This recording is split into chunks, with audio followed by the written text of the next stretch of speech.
I'm like, bro, the back cave, the any cave. Hi, welcome to, this is the French cave. What do they call it here? What do they call it? I mean, it's Juliana. So yeah, What to Jules? Yeah, welcome to Jules. Welcome to our little office space. I am Thubelihle. I am CEO and co-founder. My name is Neo Mosito. I am CFO and also co-founder. Yeah. Two co-founders, founding. Co. What inspired you to start this company? Do you want to go? I know. Yeah. So I think the origin of French for New, you kind of can't tell that story without the origin of Soundset. I think obviously Soundset, we had formed over the course of our DJ career to kind of leverage the fan base we had built, because we felt like we weren't getting booked enough to I don't know, the standard that we wanted. So we decided, okay, let's start our own event and book ourselves. So that's really what Soundset was like a brand building exercise for Nouveau. And then I think the success of Soundset just took off to the extent where we kind of needed it to be a company to then achieve the things we wanted to do, in conversations with things like brands. So that brands don't want to deal with a person, they want to deal with a company, so we had to sort of build that infrastructure.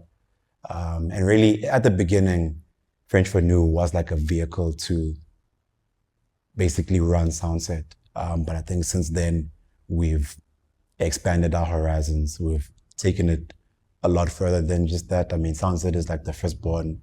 It's the favorite baby.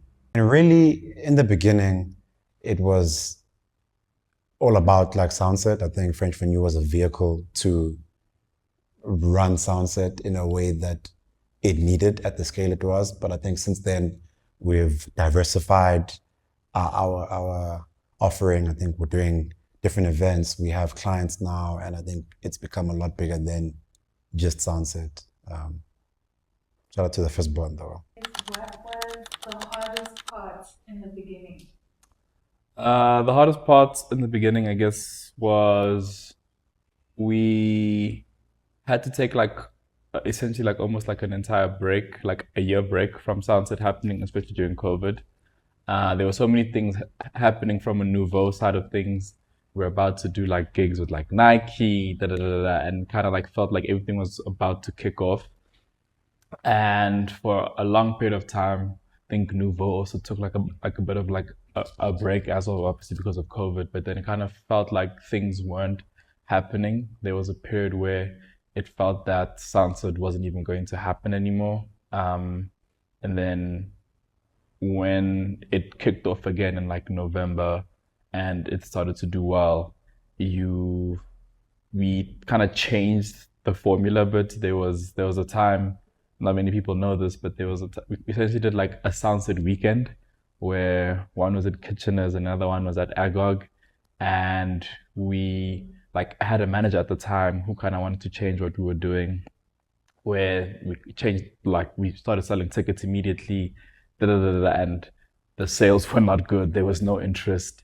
It kind of felt like Soundset was it had failed, quote unquote. So in that period, it was are we making the right decision? Are we making the wrong decision? And it didn't translate to the previous ones. But some people also did buy tickets, but then overall it didn't do well. And at that period, things were really, really tough. So I think we eventually got over that. Yeah. When did you realize that this company could actually work? I think it's funny to say, but probably from the time we registered the company, so I want to say from the jump.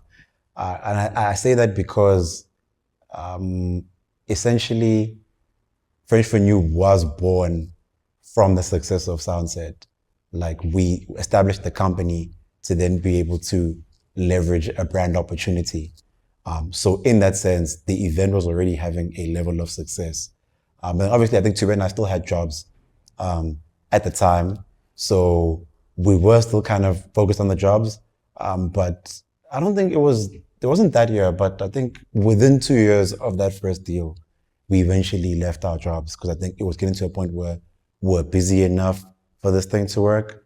And there's a level of success that we've enjoyed, and there's a level of success we can still aspire to.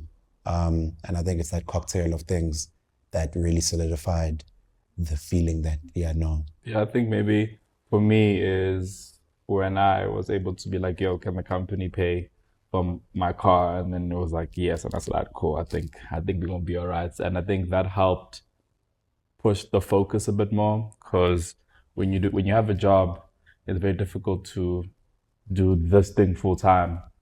And we were literally pushing on like going to Cape Town. So I think when all of those things started coming together, it felt that, okay, cool, I think we're gonna be all right.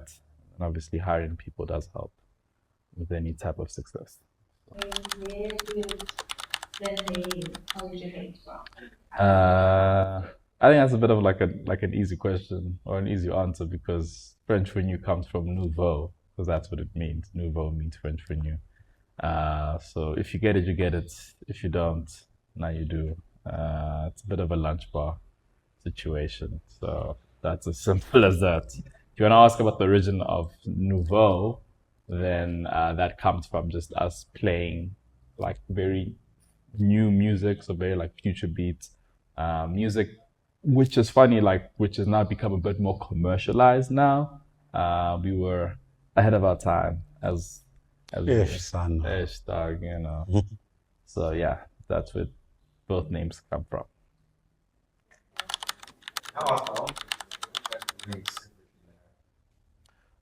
I was a recording engineer in Rustenburg.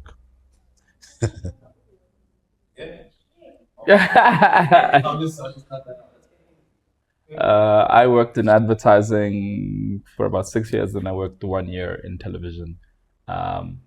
So in advertising, I worked as a strategist, and then in television at Urban Brew, I was a digital marketing specialist. Yeah, that's why I know so much about what we need to do online.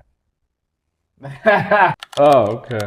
I mean, damn, I'll be doing this on a regular basis, dropping gems, dropping insight, dropping knowledge, dropping bars, maybe a young founder cipher, who knows? But until then, do catch us on the next Founders Vodcast. Yeah, welcome to our YouTube channel.